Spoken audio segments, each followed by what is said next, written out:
Last week, we were meditating about how there are two groups all through the scriptures. வேத வாக்கியங்கள் முழுவதும் நாம் பார்க்கும் பொழுது எப்படி இரண்டு கூட்டத்தினர் இருக்கிறார்கள் என்பதை நாம் கடந்த வாரத்திலே நாம் பார்த்தோம். Right from Genesis to the last chapter in Revelation. ஆதியாகமம் முதல் வெளிப்படுத்தின விசேஷத்தினுடைய கடைசி அதிகாரம் வரைக்கும் நாம் அதை பார்க்க முடியும். We saw a couple of examples. இரண்டு உதாரணங்களை நாம் பார்த்தோம். In Matthew 8 we saw one group of people reclining at the table with Abraham, Isaac and Jacob. மத்தேயு 8ஆம் அதிகாரத்திலே நாம் பார்த்தோம், ஒரு குழுவினர் ஆபிரகாம், ஈசாக்கு, யாக்கோபு இவர்களோடு பந்தி இருந்தார்கள் என்று பார்த்தோம். And another group sitting out the outer darkness. இன்னொரு குழுவினர் புறம்பான இருளிலே இருந்தார்கள் என்று பார்த்தோம். Weeping and gnashing their teeth. அங்கே அழுகையும் பற்கடிப்பும் அவர்களுக்கு உண்டாயிருந்தது. And we saw the reason is because they did not have the great faith which is great in the eyes of the Lord. அதனுடைய காரணம் அவர்களுக்கு தேவனுடைய பார்வையிலே இருக்கக்கூடிய ஒரு பெரிய விசுவாசம் இல்லை என்பதுதான் என்பதை நாம் பார்த்தோம். And the great faith had two components as we saw. நாம் பார்த்தது போல அந்த பெரிய விசுவாசத்திற்கு இரண்டு அம்சங்கள் உண்டு. ஒன்று, Lord, I am not worthy. ஆண்டவரே நான் பாத்திரன் அல்ல என்கிற ஆவி. And Lord, I am a woman under authority. இன்னொன்று, ஆண்டவரே நான் ஒரு அதிகாரத்துக்கு கீழ் இருக்கிற ஒரு புருஷன், அதிகாரத்துக்கு கீழ் இருக்கிற ஒரு ஸ்திரீ. That is what that Roman centurion had, and the Lord appreciated that. He was marveled at his great faith. அதைத்தான் அந்த ரோம நூற்றுக்கதிபதியினிடத்திலே ஆண்டவர் பார்த்து அவருடைய பெரிய விசுவாசத்தை குறித்து அவர் ஆச்சரியப்பட்டார். And it was those who had the great faith, they were reclining at the table with Abraham, Isaac and Jacob. அப்படிப்பட்ட பெரிய விசுவாசத்தை கொண்டவர்கள்தான் ஆபிரகாம், ஈசாக்கு, யாக்கோபு என்பவர்களுடனே பந்தி இருந்தார்கள். And those who did not have that faith, அப்படிப்பட்ட விசுவாசம் இல்லாதிருந்தவர்கள், they were sitting at the outer darkness. அவர்கள் புறம்பான இருளிலே உட்கார்ந்து And there கொண்டிருந்தார்கள். is always strife and gnashing of teeth and pain. அங்கே எப்பொழுதுமே வாக்குவாதமும் அழுகையும் பற்கடிப்பும் வேதனையும் இருக்கிறது. That's like, there can be two kinds of families like that. அவ்விதமாக இரண்டு விதமான குடும்பங்கள் இருக்க முடியும். And we saw another groups in the last chapter in Revelation 22. வெளிப்படுத்தின விசேஷம் 22ஆம் அதிகாரத்திலே இன்னும் ஒரு குழுவினரை நாம் பார்த்தோம். There's one group who always washed their robes. Verse 14. 14ஆம் வசனம், அவர்கள் one group who washed their robes. தங்களுடைய வஸ்திரங்களை கழுவி சுத்திகரிக்கிறவர்கள். A blessed group. அவர்கள் பாக்கியவான்கள். A group of people who immediately repent. உடனடியாக மனம் திரும்புகிற குழுவினர். And the moment they were convicted by the Holy Spirit, பரிசுத்த ஆவியினாலே அவர்கள் உணர்த்தப்பட்ட மாத்திரத்தில் they immediately repent and set things right with God and men. அவர்கள் உடனடியாக மனம் திரும்பி தேவனிடத்திலும் மனுஷரிடத்திலும் காரியங்களை சரி செய்வார்கள். That is what they wash their robes. அதுதான் அவர்கள் தங்கள் வஸ்திரங்களை கழுவி சுத்திகரித்தார்கள். In the Tamil Bible it is not mentioned. Tamil வேதாகமத்திலே அந்த வசனத்திலே அது சொல்லப்படவில்லை. But in the English it says very clearly, blessed are those who wash their robes. ஆங்கில வேதாகமத்திலே தெளிவாக இருக்கிறது, தங்களுடைய வஸ்திரங்களை கழுவி சுத்திகரிக்கிறவர்கள் பாக்கியவான்கள். And they will have the right to the tree of life. அவர்கள் ஜீவ விருட்சத்தின் மேல் அதிகாரம் உள்ளவர்களாக இருப்பார்கள். And it is such people who will enter into the city, the New Jerusalem, through the gates, by the gates. அவர்கள் அப்படிப்பட்ட ஜனங்கள் புதிய எருசலேம் ஆகிய இந்த நகரத்திற்குள் வாசல் வழியாய் பிரவேசிப்பார்கள். But those who always want to go back to the world, ஆனால் எப்பொழுதுமே உலகத்திற்கு பின்னாடியே போக விரும்புகிறவர்கள், who is going back to their old habits, தங்களுடைய பழைய பழக்க வழக்கங்களுக்கு திரும்பி போகிறவர்கள், old way of life, sinful life, தங்கள் பழைய பாவ வாழ்க்கைக்கு திரும்புகிறவர்கள், who put sacrifice above obedience, கீழ்ப்படிதலுக்கு மேலாக பலியை வைக்கிறவர்கள், and those who for the things of the earth sacrifice their fellowship with God and time with God. தேவனோடு ஐக்கியப்படுவதற்கும் அவரோடு நேரம் செலவிடுவதையும் காட்டிலும் பூமிக்குரிய காரியங்களை, உலகத்துக்குரிய காரியங்களை மேலாக வைக்கிறவர்கள், who make their decisions in their life without having eternity in their hearts. தங்களுடைய இருதயத்திலே நித்தியத்தை கருத்தில் கொள்ளாதபடிக்கு தங்கள் வாழ்க்கையிலே முடிவெடுக்கிறவர்கள், who again and again fall into anger without any repentance. மனம் திரும்புதல் இல்லாதபடிக்கு திரும்பவுமாக கோபத்திலே விழுகிறவர்கள். And those who love money, பணத்தை நேசிக்கிறவர்கள். And those who love and practice lying. பொய்யை விரும்பி அதை நடப்பிக்கிறவர்கள். Yeah, that's another group. We read in verse 15. 15ஆம் வசனத்திலே இன்னும் ஒரு குழுவினரை குறித்து நாம் வாசிக்கிறோம். They were sitting outside. அவர்கள் புறம்பே இருப்பார்கள். Yeah, there are many like that, two groups all through the scriptures. இவ்விதமாக வேதம் முழுவதும் நாம் பார்க்க முடியும். இப்படி இரண்டு குழுவினர்களாகவே இருப்பார்கள். No, you all might have read the previous verses. இதற்கு முந்தைய வசனங்களை நாம் எல்லாருமே வாசித்திருப்போம். Verse 11. 11ஆம் வசனம். Chapter 22 verse 11. This is in the last chapter in the scriptures. வெளிப்படுத்தின விசேஷம் 22:11 கடைசியாய் சொல்லப்பட்டிருக்கிற காரியம். Let the one who does wrong still do wrong. அநியாயம் செய்கிறவன் இன்னும் அநியாயம் செய்யட்டும். And the one who is filthy still be filthy. அசுத்தமாய் இருக்கிறவன் இன்னும் அசுத்தமாய் இருக்கட்டும். And let the one who is righteous still practice righteousness. நீதி உள்ளவன் இன்னும் நீதி செய்யட்டும். And the one who is holy still keep himself holy. பரிசுத்தமுள்ளவன் இன்னும் பரிசுத்தமாகட்டும். These are the words of the Lord to the church. சபைக்கு ஆண்டவராக இயேசு கிறிஸ்துவினுடைய வார்த்தைகள் இவைகள். It's not to the world. ஏதோ சுவற்றுக்கு ஏதோ சொல்லவில்லை. Not to the world. உலகத்துக்கு அல்ல. Not to the unbelievers. அவிசுவாசிகளுக்கு அல்ல. Whole book of Revelation is written to the church. இந்த காரியம் சபைக்கு எழுதப்பட்டிருக்கிறது. God has revealed his heart to his people from Genesis to in the scriptures. Entire scriptures he has revealed. வேத வாக்கியம் முழுவதுமாக ஆதியாகமம் முதல் வெளிப்படுத்தின விசேஷம் வரை உள்ள காரியத்திலே தேவன் தம்முடைய ஜனங்களை குறித்து உள்ள சித்தத்தை சொல்லி இருக்கிறார். He wants everybody to be born again. எல்லோருமே மறுபடி பிறக்க வேண்டும் என்று அவர் விரும்புகிறார். He wants everybody to be a disciple of Lord Jesus Christ. எல்லோருமே ஆண்டவராகிய இயேசு கிறிஸ்துவினுடைய சீஷர்களாக இருக்க வேண்டும் என்று அவர் விரும்புகிறார். That is his absolute desire. அதுதான் அவருடைய மெய்யான விருப்பமாக இருக்கிறது. He wants us to yield our will fully to him. நம்முடைய சித்தத்தை முழுமையாக அவருக்கு ஒப்புக் கொடுக்க வேண்டும் என்று அவர் விரும்புகிறார். He wants to live this life being filled in the Holy Spirit. நாம் இந்த வாழ்க்கையை பரிசுத்த ஆவியினாலே நிரப்பப்பட்டவர்களாய் வாழ வேண்டும் என்று விரும்புகிறார்.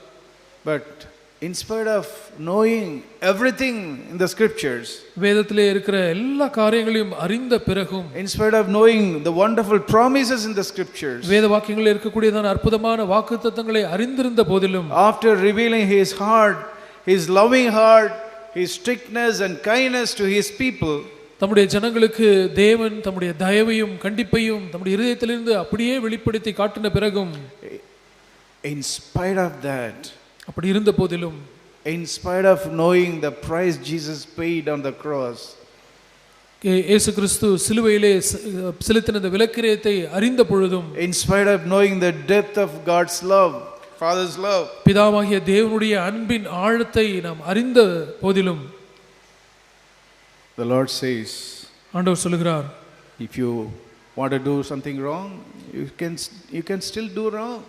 நீ அநியாயம் செய்ய விரும்புகிறாயா? நீ தொடர்ந்து அநியாயம் செய்து கொள். If you want to live a filthy life, you can still live that life. ஒரு அசுத்தமான வாழ்க்கை வாழ விரும்புகிறாயா? தொடர்ந்து நீ அதையே செய். This is from God. இது தேவனே சொன்ன காரியம். God is saying at the end of the scripture, வேதத்தினுடைய கடைசியிலே ஆண்டவரே இந்த வார்த்தைகளை சொல்கிறார். But if you want to live a righteous life, ஆனால் நீங்கள் நீதியுள்ள வாழ்க்கை வாழ விரும்பினால், you live that life. அந்த வாழ்க்கையை நீங்கள் செய்வீர்கள். Keep practicing righteousness. தொடர்ந்து நீதியை அபியாசப்படுத்துவீர்கள். If you want to live a holy life, பரிசுத்தமான வாழ்க்கை வாழ விரும்புகிறீர்களா? having known my heart, என்னுடைய இருதயத்தை அறிந்த பிறகு இப்படி பரிசுத்தமாய் வாழ விரும்புகிறீர்களா? keep yourself holy. உங்களை இன்னும் பரிசுத்தமாக்கிக் கொள்ளுங்கள். Yeah, there are always two groups. எப்பொழுதுமே இப்படிப்பட்ட இரண்டு குழுவினர்கள் இருப்பார்கள். One group ஒரு குழுவினர் doing more wrong and more filthy, becoming more filthy. இன்னும் அநியாயம் செய்வதும் இன்னும் அநீதி செய்கிறவர்களாய் இருக்கிற ஒரு குழுவினர். And one group growing in righteousness. இன்னும் ஒரு அடுத்த குழுவினர் நீதியிலே வளருவார்கள். Still more practicing more righteousness. இன்னும் அதிகமாய் நீதி செய்வார்கள். Becoming more holy. இன்னும் அதிகமாய் பரிசுத்தமாவார்கள். Two groups. இரண்டு குழுவினர். The Lord As we saw last week, he was drawing a line even in the church. கடந்த வாரம் நாம் சொன்னது போல சபையிலேயும் கூட ஆண்டவர் ஒரு கோடு போடுகிறார். We hear wonderful truths in the church. சபையிலே அற்புதமான சத்தியங்களை நாம் கேட்கிறோம். We hear through the many servants of God, prophets of God, wonderful messages. அநேக தேவனுடைய தாசர்கள் மூலமாக அற்புதமான செய்திகளை எல்லாம் நாம் கேட்கிறோம். And how we live based on that, the Lord is drawing a line. ஆனால் நாம் எவ்விதமாய் வாழ்கிறோம் என்பதை பொறுத்து தேவன் ஒரு கோடு போடுகிறார். Even in Luke 17, லூக்கா 17ஆம் அதிகாரத்திலே there are you can see two groups. அங்கேயும் இரண்டு குழுவினரை நாம் பார்க்க முடியும். Two families. இரண்டு குடும்பத்தினர். Two families. இரண்டு குடும்பங்கள். One family, ஒரு குடும்பம், they are becoming more holy. அவர்கள் இன்னும் அதிகமாய் பரிசுத்தமாய் கொண்டு வந்தார்கள். Became more righteous. நீதி உள்ளவர்களாய் வந்தார்கள். Another family, இன்னொரு குடும்பம், they becoming filthy and more filthy. அவர்கள் அசுத்தமாய் இன்னும் அசுத்தத்திலே வளர்ந்து கொண்டார்கள். More worldly. அவர்கள் இன்னும் அதிகமாய் உலகப்பிரகாரமாய் மாறினார்கள். So two groups we can see all through the scriptures. வேதவாக்கியம் முழுவதும் இரண்டு குழுவினரை நாம் பார்க்கிறோம். One family, Noah's family. ஒரு குடும்பம் நோவாவின் குடும்பம். They also heard the prophetic word. அவர்களும் தீர்க்கதரிசனமான வார்த்தைகளை கேட்டார்கள். God spoke to Noah. தேவன் நோவாவினிடத்திலே பேசினார். And Noah spoke to his family. Noah தன்னுடைய குடும்பத்தாருக்கு பேசினார். And God, spoke about judgment to them. அவர்கள் மூலமாக தேவன் நியாய தீர்ப்பை குறித்து பேசினார். A prophetic word. தீர்க்கதரிசனமான வார்த்தைகள். And one family, that for Noah's family, they took those words, prophetic word, very seriously. அந்த ஒரு குடும்பம், நோவாவின் குடும்பம், தேவனுடைய தீர்க்கதரிசனமான வார்த்தையை மிகவும் ஜாக்கிரதையாக எடுத்துக்கொண்டார்கள். And they took sin very seriously. அவர்கள் பாவத்தை மிகவும் ஜாக்கிரதையாக எடுத்துக்கொண்டார்கள். And thus they became more holy. அவ்விதமாய் அவர்கள் இன்னும் அதிகமாய் பரிசுத்தமானார்கள். When God told Noah in chapter 6, Genesis chapter 6 verse 13, ஆதியாகமம் 6ஆம் அதிகாரத்திலே ஆண்டவர் நோவாவிடத்திலே சொன்னார். The Lord told him that he is about to destroy the whole world. முழு உலகத்தையும் ஆண்டவர் அழிக்கப் போவதாக நோவாவிடத்திலே ஆண்டவர் சொன்னார். The end of all flesh has come before me. எல்லா மாம்சமும் தன்னுடைய அழிவும் எனக்கு முன்பாக வருகிறது. And about to destroy them with the earth. பூமியோடும் கூட நான் அதை அழித்து போட போகிறேன் என்று சொல்கிறார். And he told Noah to build an ark for himself and his family. அவனுக்கும் அவனுடைய குடும்பத்தாருக்கும் ஒரு பேழையை உண்டு பண்ண வேண்டும் என்று நோவா இடத்திலே ஆண்டவர் சொன்னார். And Noah took that word seriously. அந்த வார்த்தையை நோவா ஜாக்கிரதையாக எடுத்துக்கொண்டார். And he was very thankful to the Lord. ஆண்டவருக்கு அவர் மிகவும் நன்றியுள்ளவராய் இருந்தார். For the mercy that he has shown to him and his family. அவருக்கும் அவருடைய குடும்பத்தாருக்கும் காண்பித்த அந்த இரக்கத்துக்காக தேவனுக்கு அவர் நன்றியுள்ளவராய் இருந்தார். For the privilege of listening to a prophetic word from God. தேவனிடத்திலிருந்து தீர்க்கதரிசனமான வார்த்தையை கேட்கக்கூடிய இந்த ஸ்லாக்கியத்திற்காக அவர் நன்றியாய் இருந்தார். Brothers, are we thankful to God for the prophetic word that we hear in the conferences and in the church meetings? Conference கூட்டங்களிலும் சபை கூட்டங்களிலும் நாம் கேட்கிற தீர்க்கதரிசனமான வார்த்தைகளுக்கென்று தேவனுக்கு நாம் நன்றியுள்ளவர்களாக இருக்கிறோமா? Are we thankful to God for his mercy? அவருடைய இரக்கத்துக்காக தேவனுக்கு நன்றியாக இருக்கிறோமா? And the new grace that we receive every day? ஒவ்வொரு நாளும் நாம் பெற்றுக்கொள்கிற புதிதான கிருபைகளுக்காக அவருக்கு நன்றியாக இருக்கிறோமா? This is one family who was very thankful to God, grateful to God for what they received. தாங்கள் பெற்றுக்கொண்டவைகளுக்காக மிகவும் தேவனுக்கு நன்றியுள்ளவர்களாக இருந்த ஒரு குடும்பம் இந்த நோவாவினுடைய குடும்பம். And he immediately started building the ark. உடனடியாக ஆண்டவர் சொன்ன மாத்திரத்தில் அந்த பேழையை கட்ட துவங்கினார்கள். And he had the perseverance for the next 120 years. அவர்கள் அடுத்த 120 வருடங்களுக்கு அவர்கள் உறுதியாய் நிலைத்திருந்தார்கள். The Lord told him that he is going to destroy by flood. Destroy the earth by flood. பூமியை ஒரு ஜலப்பிரளயத்தின் மூலமாக அழிக்கப் போவதாக ஆண்டவர் சொல்லியிருந்தார். He believed those words. அந்த வார்த்தைகளை Noah விசுவாசித்தார். Noah had never seen rain or flood, what God was talking about. இந்த மழை என்றால் என்ன, ஜலப்பிரளயம் என்றால் என்ன என்பதை ஆண்டவர் என்ன சொல்கிறார் என்பதை குறித்தெல்லாம் அவர்களுக்கு தெரியாது. But he believed it. ஆனால் அவர் அதை விசுவாசித்தார். And he obeyed it. அதற்கு கீழ்ப்படிந்தார். We read in Hebrews 11. எபிரேயர் 11ஆம் அதிகாரத்திலே நாம் வாசிக்கிறோம். Hebrews 11 verse 7. எபிரேயர் 11 7. By faith, Noah, being warned by God about things not yet seen, in reverence prepared an ark for the salvation of his household. விசுவாசத்தினாலே நோவா தற்காலத்திலே காணாதவைகளை குறித்து தேவ எச்சரிப்பு பெற்று பயபக்தி உள்ளவனாகி தன் குடும்பத்தை ரட்சிப்பதற்கு பிழையை உண்டு பண்ணினான். In reverence he prepared an ark. பயபக்தி உள்ளவனாகி அவன் பிழையை உண்டு பண்ணினான். He had faith, அவனுக்கு விசுவாசம் இருந்தது, and he had reverence for God. தேவன் மீது ஒரு பயபக்தி இருந்தது. That is the only reason he could build the ark to save his family. தன்னுடைய குடும்பத்தை ரட்சிக்க கூடியதான அந்த பிழையை உண்டு பண்ணுவதற்கான காரணம் அதுவாய்த்தான் இருந்தது. He believed God's warning. அவன் மெய்யாவே தேவனுடைய எச்சரிப்பை பெற்றுக்கொண்டான். And he did not hesitate to start working on the ark. அந்த பிழையை கட்ட அவர் தாமதிக்கவில்லை. He knew one day judgment is going to come. ஒரு நாளிலே நியாயத்தீர்ப்பு வரப்போகிறது என்பதை நோவா அறிந்திருந்தார். And he started building the ark to protect his family. தன்னுடைய குடும்பத்தை காப்பாற்றுவதற்கென்று தன்னுடைய அந்த பிழையை கட்ட ஆரம்பித்தார். In reverence. பயபக்தியோடு. My dear parents, எனக்கு அருமையான பெற்றோர்களே, the Lord is drawing a line. ஆண்டவர் ஒரு The church. சபையிலே ஒரு கோட்டை வரைகிறார். Those parents who take the prophetic word seriously, தேவ தீர்க்க தரிசனமான வார்த்தைகளை ஜாக்கிரதையாய் பெற்றுக்கொள்கிற பெற்றோர்கள் யார்? that they are accountable to God to bring up their children in a godly way. தேவபக்தி உள்ள விதத்திலே தன்னுடைய பிள்ளைகளை வளர்க்க பொறுப்புள்ளவர்கள் என்று கருதுகிறவர்கள். That they have a responsibility to build the ark, a godly family. அந்த தேவபக்தி உள்ள குடும்பமாகி அந்த பேழையை கட்ட பொறுப்புள்ளவர்களாக இருக்கிற பெற்றோர்கள். And other families who are not taking it seriously. ஆனால் இன்னும் ஒரு குழுவினரான பெற்றோர்கள் இருக்கிறார்கள், அவர்கள் இவைகளெல்லாம் ஜாக்கிரதையாக எடுத்துக்கொள்கிறதே இல்லை. God is drawing a line in the church. சபையிலே இப்படிப்பட்ட ஒரு கோட்டை தேவன் வரைகிறார். He obeyed God. Noah obeyed God, taking that word seriously. Noah தேவ எச்சரிப்பை ஜாக்கிரதையாக பெற்றுக்கொண்டு அவர் கீழ்ப்படிந்தார். And the Lord attested that. ஆண்டவர் அதற்கு அங்கீகாரம் கொடுத்தார். We read in Genesis chapter 6 verse 22.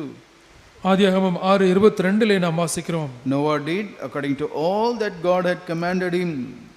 Noah அப்படியே செய்தான், தேவன் தனக்கு கட்டளையிட்டபடி எல்லாம் அவன் செய்து முடித்தான். That is one group.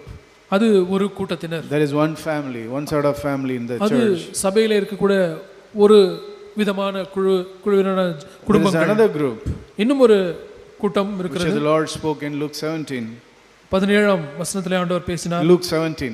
லூக்கா 17லே ஆண்டவர் பேசின குடும்பம். There's another group that is like Lot's family. அது லோத்துடைய குடும்பம். அதே போன்ற குடும்பங்கள். You can see how Lot took the prophetic word. லோத்து தீர்க்கதரிசன வார்த்தை எப்படி எடுத்துக்கொண்டான்? How he and his family took God's warning.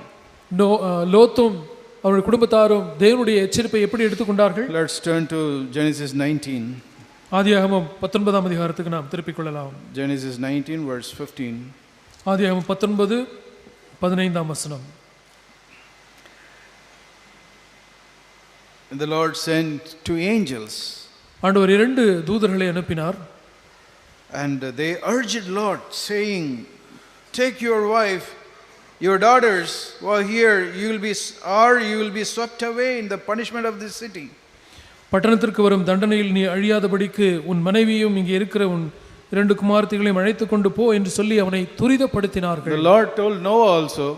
நோவாவுக்கும் ஆண்டவர் சொன்னார், I am going to destroy the earth. இந்த பூமியை நான் அழிக்கப் போகிறேன் என்று சொன்னார். And the Lord told through the angels to Lot, தேவதூதர்கள் மூலமாக லோத்துவிடத்திலும் ஆண்டவர் எச்சரிப்பின் செய்தியை I am going to destroy the city where you are living. நீ வசிக்கிற இந்த நகரத்தை நான் அழிக்கப் போகிறேன். And Noah had a long time. நோவாவுக்கு வெகு காலம் இருந்தது. Because he has to build the ark, only then the flood will come. ஏனென்றால் நோவா அந்த பேழையை கட்ட வேண்டும், அதற்கு பிறகுதான் ஜலப்பிரளயம் வரும். And he was not hesitant about it. ஆனால் அதை குறித்து தாமதிக்கவில்லை. He was not slack. He started working on the ark immediately. அவன் சற்று கூட தாமதிக்காமல் அந்த பேழையை கட்ட உடனடியாக ஆரம்பித்தார். Whereas Lot and his family, they take it so lightly. ஆனால் லோத்தும் அவருடைய குடும்பத்தாரும் தேவனுடைய எச்சரிப்பை மிக சாதாரணமாக எடுத்துக்கொண்டார். The angels of God urged him. இங்கே அந்த தேவதூதர்கள் அவனை துரிதப்படுத்தினார்கள் என்று பார்க்கிறோம். Take your wife and 2 daughters. உன் மனைவியும் இங்கே இருக்கிற உன் 2 குமாரத்திகளையும் அழைத்து கொண்டு போ. If you don't get out of this city of sin, you will die. இந்த பாவ நகரத்தை விட்டு நீ புறப்படவில்லை என்றால் நீ அழிந்து போவாய். He had only few minutes. ஒரு சில நிமிடங்கள் மாத்திரம்தான் லோத்துவுக்கு இருந்தது. Not hour, maybe an hour or so.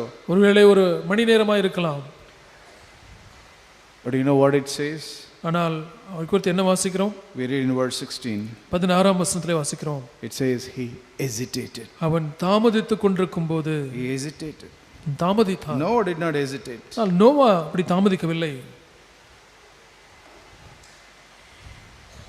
Are we hesitating நாம் to obey what we hear in the church?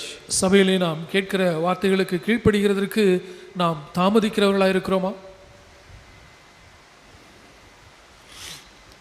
He was not ready. Lot was not ready. லோத்து ஆயத்தமாய் இல்லை. And it says in that chapter that to his son-in-laws, the whole thing, the judgment, everything was like a joke. அங்கே தன்னுடைய மருமக்கள் மாரிடத்திலே இந்த காரியத்தை குறித்து லோத்து சொன்னபோது அவர்களுக்கு அது அவன் கேலி பண்ணுகிறதாய் தோன்றினது. How he treating the prophetic word like a joke, like a joke. ஒரு ஏதோ ஒரு ஜோக்கை போல தேவனுடைய தீர்க்கதரிசன வார்த்தைகளை நாம் அப்படி கருதுகிறோமா? How do we take, like Noah's family or Lot's son-in-laws? நாம் அதை எப்படி எடுத்துக்கொள்கிறோம்? நோவாவுடைய குடும்பம் எடுத்தது போலவா அல்லது லோத்துனுடைய குடும்பம் எடுத்துக்கொண்டதை போல எடுத்துக்கொள்கிறோமா? It says here verse 16, the second part, it says the compassion, the 2 angels seized Lot's hand and the hands of his wife and his daughters, for the compassion of the Lord was upon him.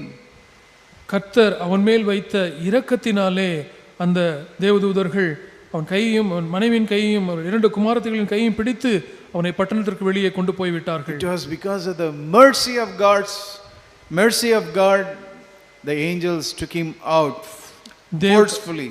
அவர்கள் மீது கர்த்தர் வைத்த அந்த இரக்கத்தினாலே அந்த தேவதூதர்கள் அவர்கள் எல்லாரையும் பிடித்து இழுத்து கொண்டு பட்டணத்தை விட்டு வெளியே விட்டார்கள். Verse 17, escape for your life, Lord. 17ஆம் வசனத்திலே உன் ஜீவன் தப்ப ஓடிப்போ. Do not look behind. பின்னிட்டு பாராதே. Do not stay anywhere in the valley. Escape to the mountains or you will be swept away. இந்த சமபூமியில் எங்கும் நில்லாதே, அழியாதபடிக்கு மலைக்கு ஓடிப்போ என்றார். Don't we hear such warnings in the church?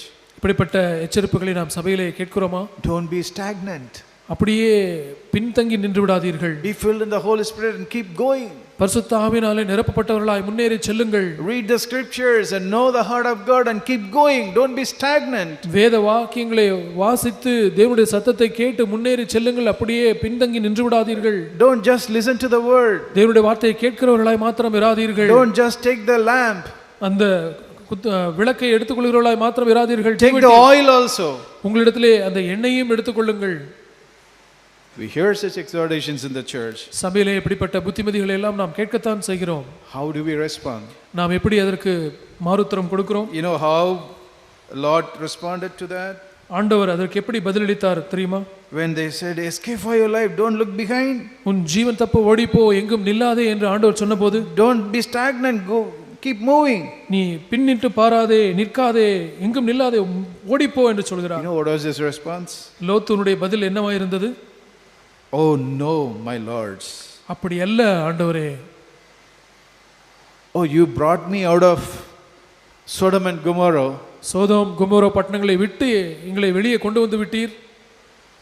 We thank you for that. அதற்காக உமக்கு நன்றி. You saved me from the wrath of God. தேவனுடைய கோபாக்கினையிலிருந்து எங்களை நீர் ரட்சித்திருக்கிறீர். You Lord, you gave me salvation. I am very thankful. ஆண்டவரே, நீர் எங்களுக்கு ரட்சிப்பை கொடுத்திருக்கிறீர். நாங்கள் உங்களுக்கு மிகுந்த நன்றியுள்ளவர்களாக இருக்கிறோம். But don't tell me to escape to the mountains. ஆனால் மலைக்கு ஓடி போக மாத்திரம் சொல்லாதீர்கள். So don't tell me to go a higher life. ஒரு மேலான வாழ்க்கையை நாடி போகுங்கள் என்று சொல்லாதீர்கள். Climbing to the mountain, that's a higher life. அந்த மலை உச்சியிலே ஒரு மேலான ஒரு வாழ்க்கை இருக்கிறது. That is God's desire. அது தேவனுடைய விருப்பமாய் இருக்கிறது. That is what will protect us.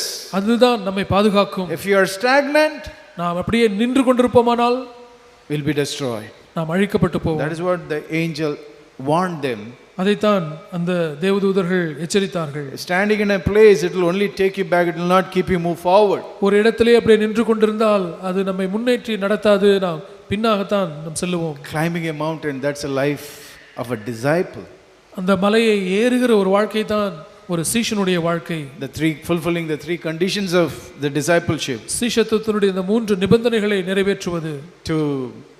To love the Lord more than we love our parents, our relatives.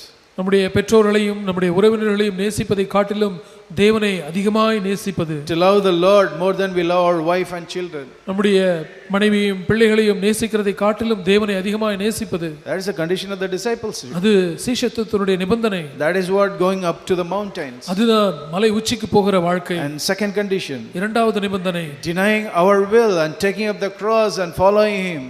நம்முடைய சுய சித்தத்தை மறுத்து சிலுவை எடுத்துக்கொண்டு அவரை பின்பற்றி செல்வது. Not to do my will, என்னுடைய சித்தம் என்று செய்யாதிருப்பது. is loving the Lord. ஆண்டவரை நேசிப்பது. That is a true love of God. அதுதான் மெய்யான தேவ அன்பு. Truly loving God. அதுதான் மெய்யாக தேவனை நேசிப்பது. I do not my own will but loving God, doing God's will. என்னுடைய சித்தத்தை நான் செய்ய மாட்டேன், தேவனுடைய சித்தத்தை மாத்திரமே செய்வேன் என்பதுதான் மெய்யாக தேவனை நேசிக்கும் நேசம். The Lord said that is too difficult for me.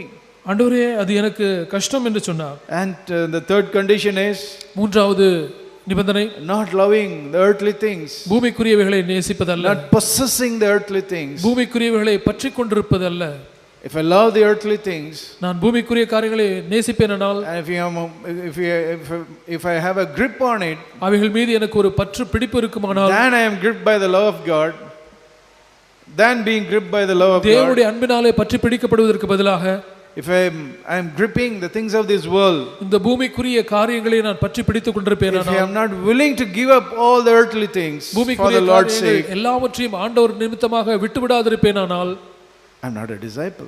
நான் ஒரு சீஷன் அல்ல. We are not disciples. நாம் சீஷர்கள் அல்ல. These are the three conditions the Lord told in Luke chapter 14. லூக்கா 14ஆம் அதிகாரத்திலே ஆண்டவர் சொன்ன சீஷத்துவனுடைய மூன்று நிபந்தனைகள் இவைகள். But if we say like Lot, ஆனால் லோத்துவை போல நாம் சொல்வோமானால், no Lord, I don't want to climb to the mountains. அப்படி அல்ல ஆண்டவரே, மலைக்கெல்லாம் என்னால் ஓடி போக முடியாது. No, that's very difficult. அது மிகவும் கடினமான ஒரு காரியம். I can't live in this world like that. இந்த உலகத்திலே அப்படி எல்லாம் என்னால் வாழ முடியாது. He said, I will die. நான் மரித்து போவேன். If I climb, I will die. நான் மலைக்கு ஓடி போனால் நான் அங்க முடியாது, நான் மரித்து போவேன். If I try to live this life, everybody will take advantage of me. இந்த வாழ்க்கையை நான் வாழ ஆரம்பித்தால் எல்லாரும் என்னை சாதகமாக பயன்படுத்திக் கொள்வார்கள். I don't want to die to myself. நான் அப்படி மரித்து போக விரும்பவில்லை. I don't want to die to my ambitions. என்னுடைய லட்சியங்களுக்கு, என்னுடைய சுயத்துக்கு நான் மரிக்க விரும்பவில்லை. I don't want to die to my lust. என்னுடைய இச்சைகளுக்கு நான் மரிக்க விரும்பவில்லை. Oh, if I am saved, நான் ரட்சிக்கப்பட்டால், and if I have a ticket to heaven, பரலோகத்துக்கு எனக்கு ஒரு டிக்கெட் இருக்குமானால், oh, that's enough for me. அது எனக்கு போதும். I don't want the lordship of Jesus Christ. ஆண்டவராகிய இயேசு கிறிஸ்துவினுடைய அந்த ஆளுகை எனக்கு வேண்டாம். Do we have such an attitude? அப்படிப்பட்ட மனப்பான்மை நமக்கு இருக்கிறதா? Oh, I am born again, that's enough. நான் மறுபடியும் பிறந்திருக்கிறேன், அது எனக்கு போதும். Lord has given me a good church, that is enough. தேவன் எனக்கு ஒரு நல்ல சபையை கொடுத்திருக்கிறார், அது எனக்கு போதும். My wife and children, they are in a good church. என்னுடைய மனைவியும் பிள்ளைகளும் ஒரு நல்ல சபையில் இருக்கிறார்கள், that's enough. அது எனக்கு போதும். That is the spirit of Lord. அது லோத்துவினுடைய ஆவி. Yeah, the Lord distinguished between these two families, two groups. இந்த இரண்டு குடும்பத்தினருக்கும் இந்த இரண்டு குழுவினருக்கும் இடையே ஆண்டவர் வித்தியாசத்தை காண்பித்தார். And we all know how the heart of Lord's wife was full of worldly desires. லோத்துனுடைய மனைவியினுடைய இருதயம் எப்படி இந்த உலகத்தினுடைய காரியங்களால் நிரம்பி இருந்தது என்பதை நாம் எல்லாரும் அறிந்திருக்கிறோம். Her priorities, her love for the world, how it influenced their daughters. அவளுடைய இந்த உலகத்தினுடைய மீது வைத்திருக்கிற பற்றை முன்னுரிமையாய் வைத்தது அவளுடைய குமாரத்திகளை எவ்வளவாய் பாதித்தது என்பதை நான் பார்க்க முடிகிறது. They were not wholehearted. அவர்கள் முழு இருதயமுடையவர்களாய் இல்லை. That was one group in the church. அது சபையிலே ஒரு குழுவினர் அப்படி இருக்கிறார்கள். And there was a family like Noah who were wholehearted. ஆனால் நோவாவை போல ஒரு முழு இருதயமுள்ள குடும்பங்களும் இருக்கிறார்கள். You know the end of those two families. அந்த இரண்டு குடும்பங்களுடைய முடிவையும் நாம் அறிந்திருக்கிறோம். How one family was protected in the flood. எப்படி அந்த வெள்ளத்திலே ஒரு குடும்பம் ரட்சிக்கப்பட்டது. How one family the Lord dealt with them. இன்னொரு குடும்பத்திற்கு ஆண்டவர் எப்படி அதை நடத்தினார் என்று நாம் பார்க்கிறோம்.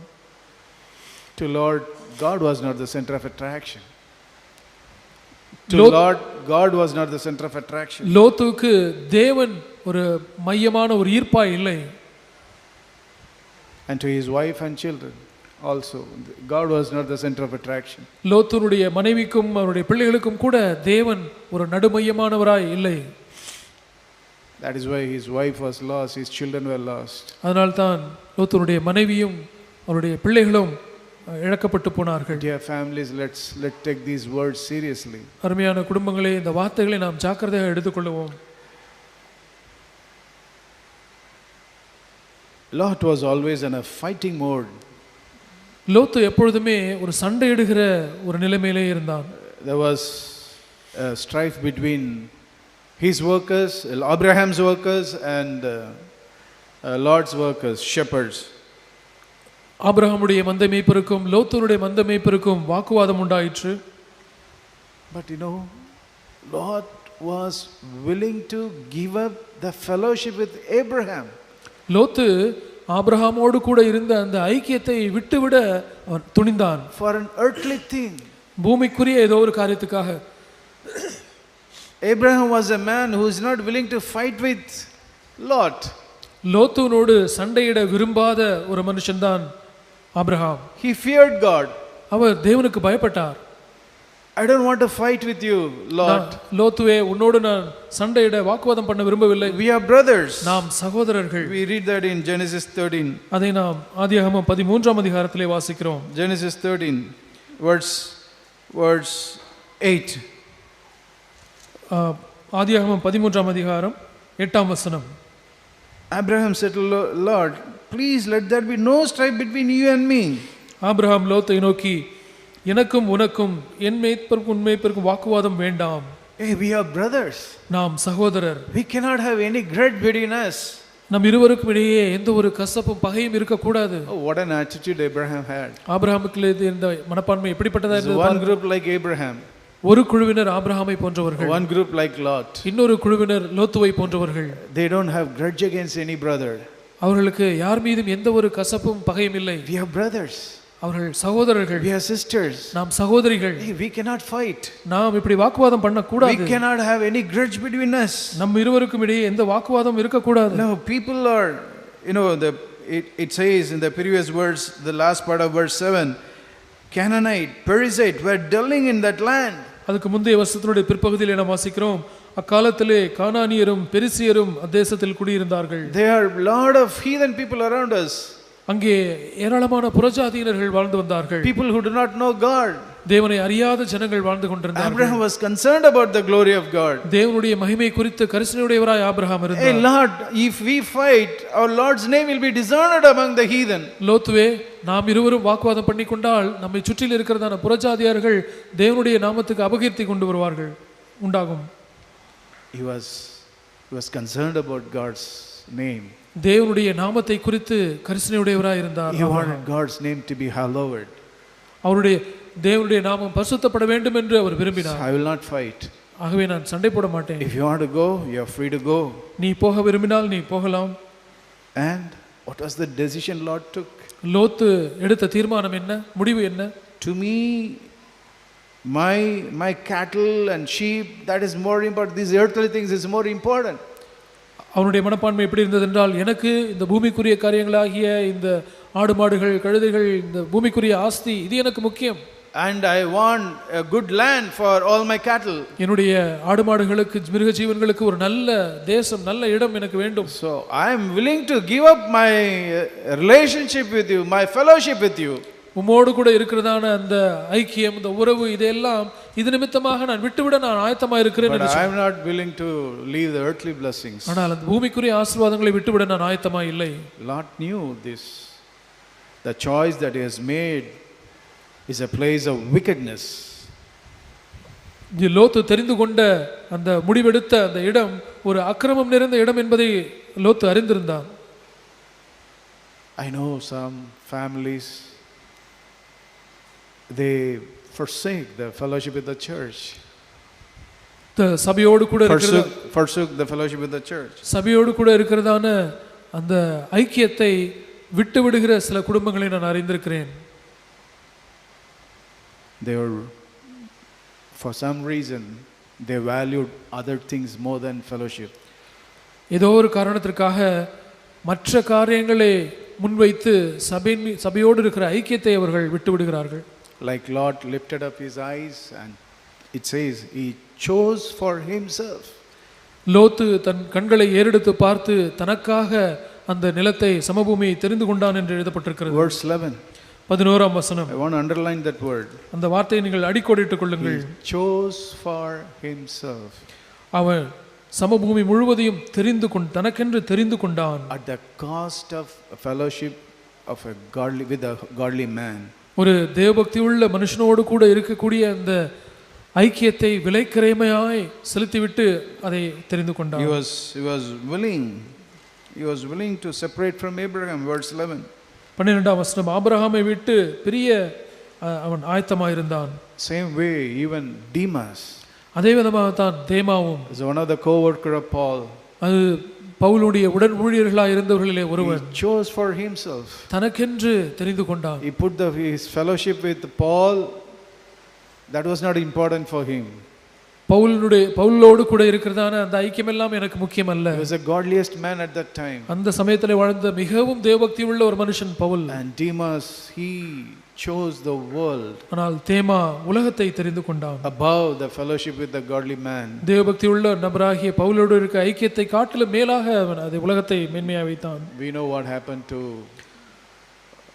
Lot. லோத்துக்கு என்ன நடந்தது என்பதை நாம் அறிந்திருக்கிறோம். He chose Sodom. சோதோமை தெரிந்து கொண்டான். He chose the world. உலகத்தை தெரிந்து கொண்டான். He went into Sodom. சோதோமுக்குள்ளேவே போய்விட்டான். And then Sodom came into him. அதற்கு பிறகு சோதோம் அவனுக்குள்ளாக வந்து விட்டது. And the family was destroyed. அவனுடைய குடும்பம் அழிக்கப்பட்டு போனது. Let never put earthly things or wealth as most important thing or above the fellowship of godly men and women. நாம் உலக காரியங்களை தேவபக்தியுள்ள புருஷர் ஸ்திரீகள் அவர்களோடு இருக்கிற ஐக்கியத்தை காட்டில நாம் மேலாக நாம் வைத்து விட வேண்டாம். He was willing to lose the fellowship. அவன் அந்த ஐக்கியத்தை விட்டுவிட துணிந்தானே. Abraham was not like that. Abraham அப்படி அல்ல. So like that, there are many two groups, two families. We can see the Lord drawing a line in the scriptures. வேத வாக்கியங்களை நாம் விதமாக இரண்டு இப்படி முரண்படுகிற குழுவினர்களை நாம் பார்க்கிறோம். சபையிலும் தேவன் அப்படி கோட்டை வரைகிறார். We are at the end of this year. இந்த வருஷத்தின் கடைசியிலே நாம் வந்திருக்கிறோம். Let us examine ourselves. நம்மை நாமே ஆராய்ந்து பார்ப்போம். Maybe you might have failed in the last year. கடந்த வருஷத்திலே நீங்கள் தோற்று போயிருக்கலாம். Your priorities might have been wrong. உங்களுடைய முன்னுரிமைகள் தவறானதாக இருந்திருக்கலாம். You might still be living in sin. நீங்கள் இன்னும் பாவத்திலே வாழ்கிறவர்களாய் கூட இருக்கலாம். Still loving money. பணத்தை இன்னும் நேசித்துக் கொண்டிருக்கலாம். And you are convicted by the Holy Spirit. பரிசுத்த ஆவியானவரால் நீங்கள் உணர்த்துவிக்கப்படுகிறீர்கள். But now you have a doubt. ஆனால் இப்பொழுது உங்களுக்கு ஒரு சந்தேகம் வருகிறது. Can I go back to the Lord? நான் ஆண்டவரிடத்துக்கு நான் திரும்ப போக முடியுமா? Will he forgive me? அவர் என்னை மன்னிப்பாரா? Oh, he has told me many times in the church.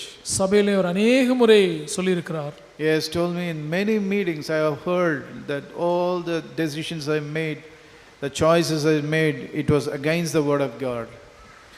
நான் எடுத்த எத்தனையோ தீர்மானங்கள் தேவனுக்கு விரோதமானவைகள் என்று அநேக முறை ஆண்டவர் எச்சரித்திருக்கிறார். You might be saying to yourself, I knew what I did, what I am going to do was wrong, but still, நான் இப்பொழுது ஆண்டவரிடத்திலே போக முடியுமா என்ற கேள்வி உங்கள் மனதில் எழுகிறது. will he accept me? அவர் என்னை ஏற்றுக்கொள்வாரா? The devil will tell you பிசாசான all his lies to you, my brothers and sisters. இப்படிப்பட்ட பொய்களை எல்லாம் பிசாசான உங்களிடத்தில் சொல்லுவான். எனக்கு அருமையான சகோதர சகோதரர்களே, He was just waiting for that moment. அந்த ஒரு நேரத்துக்காக அவன் காத்து கொண்டிருக்கிறான். He will tell you so many lies in your ears now. உங்களுடைய காதுகளிலே இப்பொழுது ஏராளமான பொய்களை பிசாசானவன் சொல்லுவான். No, God is a holy God. தேவன் பரிசுத்தமான தேவன். He has told him many times. அவர் உனக்கு எத்தனையோ தடவை சொல்லி இருக்கிறார். But still you did not obey. ஆனாலும் நீ அவர்களுக்கு கீழ்ப்படியவில்லை. God has told you should not have made that decision. இந்த தீர்மானத்தை, இந்த முடிவை நீ எடுத்திருக்க கூடாது என்று ஆண்டவர் சொன்னார். But in spite of that you took that decision. அப்படி இருந்தும் நீ அந்த தீர்மானத்தை எடுத்தாய். And that is not acceptable to a holy God. இப்படிப்பட்ட பரிசுத்தமான தேவனுக்கு நீ செய்த காரியம் ஏற்றுக்கொள்ளப்படவே முடியாது. He won't accept you. He won't forgive you. அவர் உன்னை ஏற்றுக்கொள்ள மாட்டார். அவர் உன்னை மன்னிக்க மாட்டார். Well, if the devil tells such lies to you now, don't listen to his lies, brothers and sisters. இப்படி பிசாசான உங்களிடத்திலே சொல்லுவானால் தயவு செய்து அவனுடைய பொய்களுக்கு நீங்கள் செவிசாய்க்காதீர்கள். Yeah, it is true. God is angry with the wicked every day, as psalmist says. சங்கீதக்காரன் சொல்லுகிறது போல தேவன் துன்மார்க்கன் மீது, பாவியின் மீது சினங்கொள்ளுகிற, நாடோறும் சினங்கொள்ளுகிற தேவனாய் தான் இருக்கிறார். Don't, but even though he is angry with the righteous, அவன் அக்கிரமக்காரன் மீது அவர் கோபமுள்ளவராய் இருந்தாலும் கூட still he is merciful. அவர் இன்னும் இரக்கமுள்ளவராய் இருக்கிறார். Don't believe the lies of the devil that God will not accept you. பிசாசானவன் உங்களிடத்திலே வந்து சொல்லுகிற தேவன் உங்களை ஏற்றுக்கொள்ள மாட்டார் என்று சொல்லுகிற அந்த பொய்யை ஒரு நாளும் ஏற்றுக்கொள்ளாதீர்கள். If you read the history of Job, book of Job, யோபுனுடைய புத்தகத்தை, அவனுடைய சரித்திரத்தை நீங்கள் வாசித்து பார்ப்பீர்களானால், Job was a righteous man. யோபு ஒரு நீதிமான்.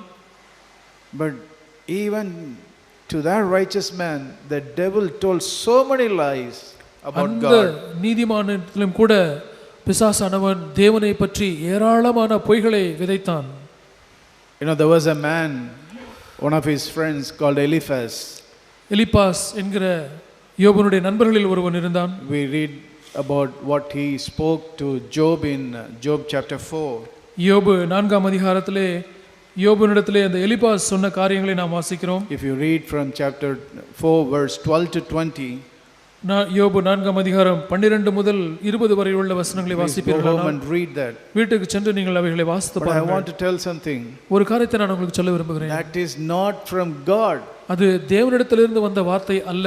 Eliphaz, whatever Eliphaz spoke was a misrepresentation of God.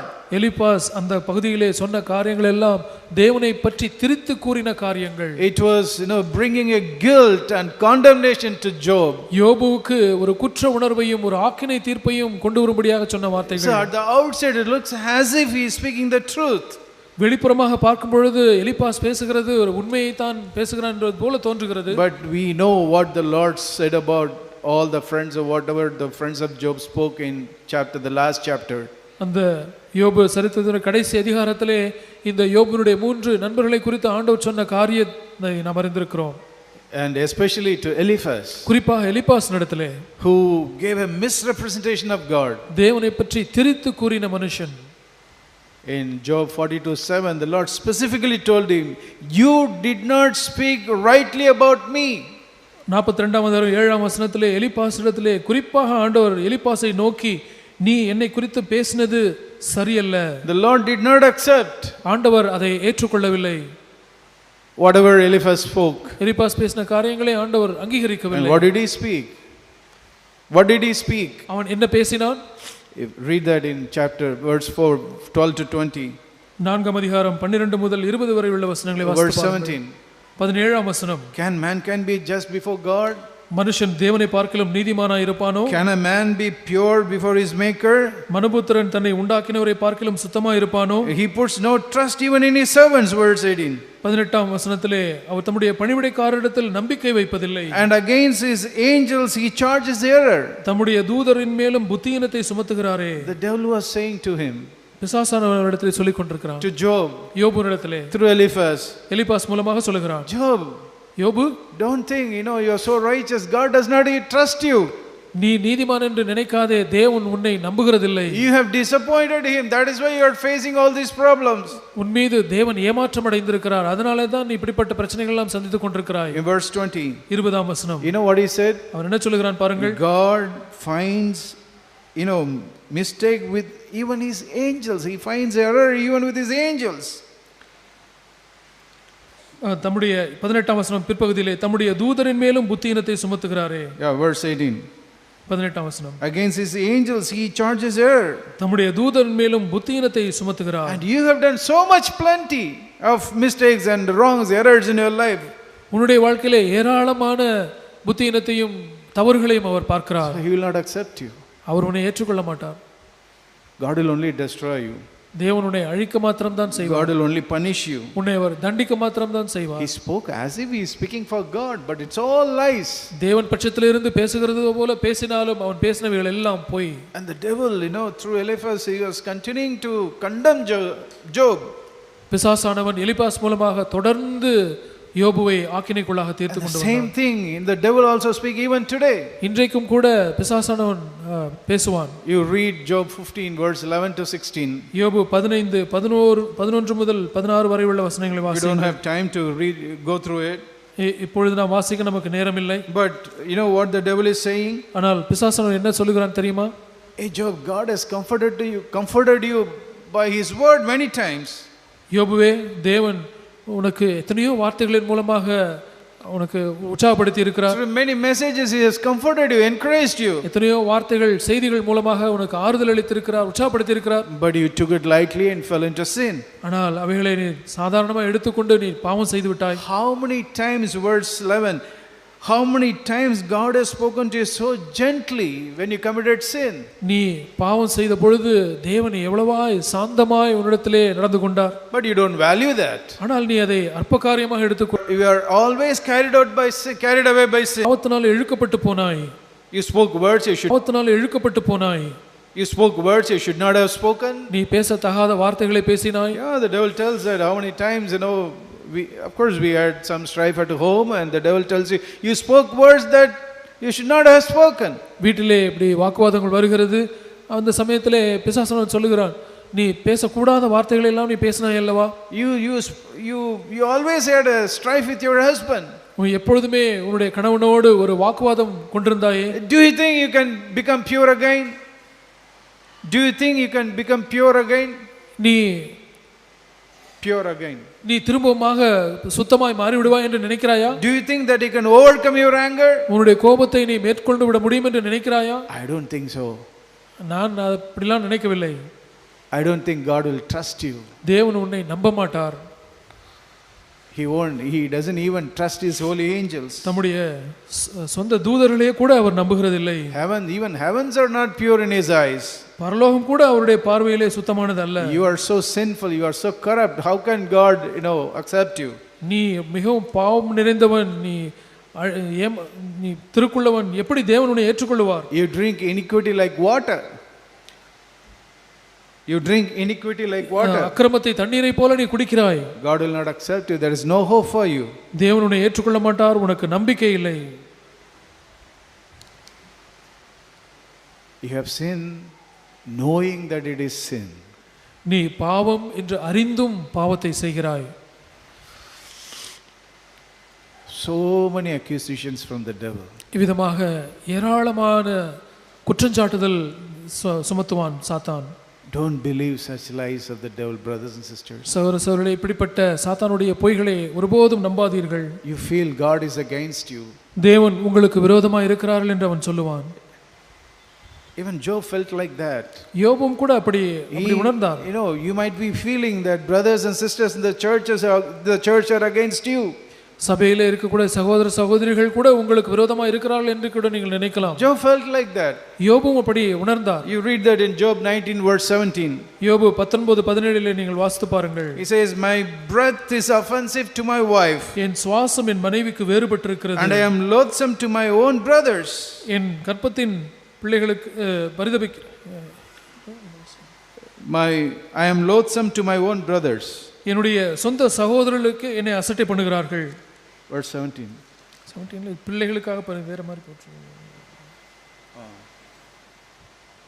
Yeah, in English it says, I am loathsome to my own brothers. என்னுடைய சொந்த சகோதரர்களுக்கே நான் அருவருக்கப்படத்தக்கவனாய் நான் இருக்கிறேன். You feel like that? அவிதமாக நீங்கள் உணர்கிறீர்களா? That the brothers in the church, they are not loving you? சபையில் இருக்கிற சகோதரர்கள் உங்களை நேசிக்கிறதில்லை என்று because you committed sin? நீங்கள் பாவம் செய்து விட்டதனாலே சபையில் இருக்கிற சகோதரர்கள் நேசிக்கவில்லை என்று போல உணர்கிறீர்களா? Devil will tell that. பிசாசானவன் தான் அதை உங்களுக்கு சொல்லுவான். Everybody in the church is holy. You are such a sinful person. You are the only one who is so sinful in the church. சபையில இருக்கிற எல்லாரிலும் நீ ஒருவன் தான் இவ்வளவு மோசமான பாவி என்று அவன் சொல்லுவான். Don't believe the lies of the devil, my dear brothers and sisters. கருமையான சகோதர சகோதரிகளே, பிசாசுடைய பொய்களை நீங்கள் நம்பாதீர்கள். Then came a beautiful man, Elihu. அதற்கு பிறகு ஒரு அருமையான ஒரு மனுஷன் எலிஹு வருகிறார். He told something to Job. அவன் ஒன்றை யோபுவினிடத்திலே சொல்கிறான். Job 33. யோபு 33ஆம் அதிகாரம். There is a wonderful truth here. இங்கே ஒரு அற்புதமான சத்தியம் இருக்கிறது. It says 23, if there is an angel as a mediator for him. Verse 23. 23ஆம் வசனம். ஆயிரத்தில் ஒருவராகிய சாமாசி பண்ணுகிற தூதனானவர் மனுஷனுக்கு தம்முடைய நிதானத்தை அறிவிக்கும்படி அவனுக்கு அனுசாரியாய் இருந்தார். That means an angel who is a mediator. அங்கே அதனுடைய பண்ணுகிற தூதனானவர் என்றால் மத்தியஸ்தம் பண்ணுகிற, interceding for us, நமக்காக பரிந்து பேசுகிற ஒரு தூதன். And he says, he is telling to Job, if you have one intercession for you.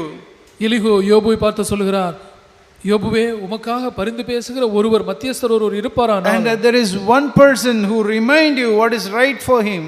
அவருக்கு முன்பாக நியாயம் என்பது என்ன என்பதை உமக்கு ஞாபகப்படுத்துகிற ஒருவர் இருப்பாரானால். You know who is speaking about? Elihu யாரை குறித்து பேசுகிறார்? He is speaking about Jesus Christ. இயேசு கிறிஸ்துவை பற்றி பேசுகிறார். He is telling, if there is one mediator for you, உமக்கு மத்தியஸ்தம் பண்ணுகிற ஒருவர் இருப்பாரானால், and let him be gracious to you. அவர் உமக்கு இரங்கட்டும். 24. 24ஆம் வசனம். And let him say, deliver him from going down to the pit. I have found a ransom.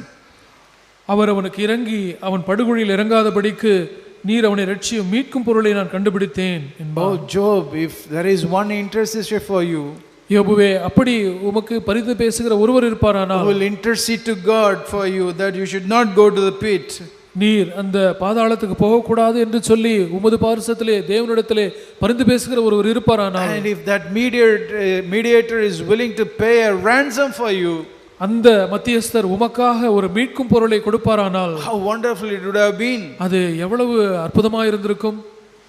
That was many years ago. அது எத்தனையோ வருடங்கள் முன்னதாக எலிஹு millennium ago.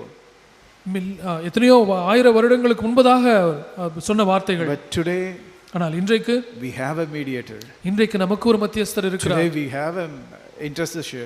நமக்காக பரிந்து பேசுகிற ஒருவர் இன்றைக்கு நமக்கு Lord Jesus Christ who has paid the ransom for you and me. நம்முடைய ஆண்டவர் இயேசு கிறிஸ்து உங்களுக்காகவும் எனக்காகவும் அந்த மீட்கும் பொருளை கொடுத்திருக்கிறார். He is telling Job, if you have an mediator, he will be gracious to you. யோபுவை பார்த்து எலிஹு சொல்கிறார், யோபுவே உமக்கு ஒரு மத்தியஸ்தர் இருப்பாரானால் அவர் உமக்காக மீட்கும் பொருளை கொடுப்பார். And today that mediator is telling to the father, I paid the price for my son, my daughter, forgive him. இன்றைக்கு அந்த மத்தியஸ்தர் பிதாவினிடத்திலே இவ்விதமாய் பரிந்து பேசுகிறார், பிதாவே நான் என்னுடைய மகளுக்காக மீட்கும் பொருளை நான் விலைக்கிரயமாக செலுத்தியிருக்கிறேன், தயவு செய்து அவர்களை மன்னியும் என்று பரிந்து பேசுகிறார். As we read in verse 25 that you should be restored. அவன் ஆண்டவரிலே ஜெபிக்கிறார், அவன் திரும்பட்டும், அவன் திரும்பப்படட்டும், மீட்கப்படட்டும் என்று அவர் ஜெபிக்கிறார். When you pray and believing, நீர் அப்படி when you brothers and sisters, when you also pray, சகோதர சகோதரிகளாகிய நீங்களும் அப்படி ஜெபிப்பீர்களானால், repenting and believing, மனம் திரும்பி விசுவாசிப்பீர்களானால், that you have a mediator for you, உமக்காக ஒரு மத்தியஸ்தர் இருக்கிறார் என்பதை விசுவாசிப்பீர்களானால், and if you believe that he has paid the ransom for you, உமக்காக அந்த மீட்கும் பொருளை அங்கே கொடுத்திருக்கிறார் என்று விசுவாசிப்பீர்களானால், God will accept you. தேவன் உங்களை ஏற்றுக்கொள்வார். He will restore you. அவர் உங்களை திரும்ப மீட்டெடுப்பார். Then your heart will be happy. அப்பொழுது உங்களுடைய இருதயம் சந்தோஷப்படும். And as we read in verse 27 onwards, 27ஆம் வசனம் முதல் வாசிக்கிறது போல, you will sing God praises to him. நீங்கள் தேவனுக்கு துதிகளை பாடுவீர்கள். And whoever you meet, you will testify. யாரெல்லாம் நீங்கள் சந்திக்கிறீர்களோ அவர்களிடத்திலே நீங்கள் சாட்சி கொடுப்பீர்கள். Oh, I messed up my life. நான் என்னுடைய வாழ்க்கையை அழித்துக் கொண்டிருந்தேன். But God intervened. ஆனால் தேவன் அங்கே உள்ளே நுழைந்தார். And he saved me from certain death. நிச்சயமான அந்த மரணத்திலிருந்து ஆண்டவர் என்னை I am alive again. நான் திரும்பமாக நான் வாழ்ந்து கொண்டிருக்கிறேன். And Elihu says, this is the way God works again and again. Elihu சொல்கிறார், இப்படித்தான் ஆண்டவர் 29ஆம் வசனம் தேவன் பல முறை நடப்பிக்கிறார் என்று தமிழ் 30ஆம் வசனத்தில் இருக்கிறது. He pulls our souls back from certain death, so we will see the light and live in the light. தேவன் மனுஷருடைய ஆத்மாவை படுகுழிக்கு விலக்குகிறதற்கும் அவனை ஜீவனுள்ளவரின் வெளிச்சத்திலே பிரகாசிப்பிக்கிறதற்கும் அவர் இவைகளெல்லாம் அவனிடத்தில் பல முறை நடப்பிக்கிறார். This last Sunday of this year, இந்த வருஷத்தினுடைய கடைசி ஞாயிற்றுக்கிழமை God is telling this truth. ஆண்டவர் இந்த சத்தியத்தை சொல்லுகிறார். We have a mediator. நமக்கு ஒரு மத்தியஸ்தர் இருக்கிறார். All you have to do is you have to repent and believe and come back to him. நாம் செய்ய வேண்டியதெல்லாம் நாம் மனம் திரும்பி விசுவாசித்து அவரிடத்திலே வந்து விடுவதுதான். And the Lord said in John 6:37, யோவான் 6:37 ஆண்டவர் சொன்னார், the one who comes to me I will certainly not cast out. என்னிடத்தில் வருகிற ஒருவனையும் நான் ஒரு காலம் புறம்பே தள்ளுகிறதில்லை. Brothers and sisters, சகோதர சகோதரிகளே, even if you have messed up the last year 2025, 2025ஆம் வருடமாகிய இந்த கடந்த வருடத்தை நீங்கள் முற்றிலுமாக உங்கள் வாழ்க்கையை குழப்பிக் கொண்டிருந்தாலும், you don't need to end 2025 like that. You don't have to end 2025 like that. 2025ஐ இவ்விதமாக நீங்கள் முடிக்க தேவையில்லை. You can repent today. இன்றைக்கு நீங்கள் மனம் திரும்ப முடியும். You can come to the right group. சரியான அந்த கூட்டத்திலே நீங்கள் வந்துவிட முடியும். The Lord is waiting for you. Lord is waiting for you. தேவன் உங்களுக்காக காத்து கொண்டிருக்கிறார். I want to close with these words. இந்த வார்த்தைகளை சொல்லி நான் முடிக்க விரும்புகிறேன். Romans 10:21. ரோமர் 10:21. Romans 10:21. ரோமர் 10ஆம் அதிகாரம் 21ஆம் வசனம். God wants you to come to him. தேவன் நீங்கள் அவரிடத்திலே வர விரும்புகிறார்.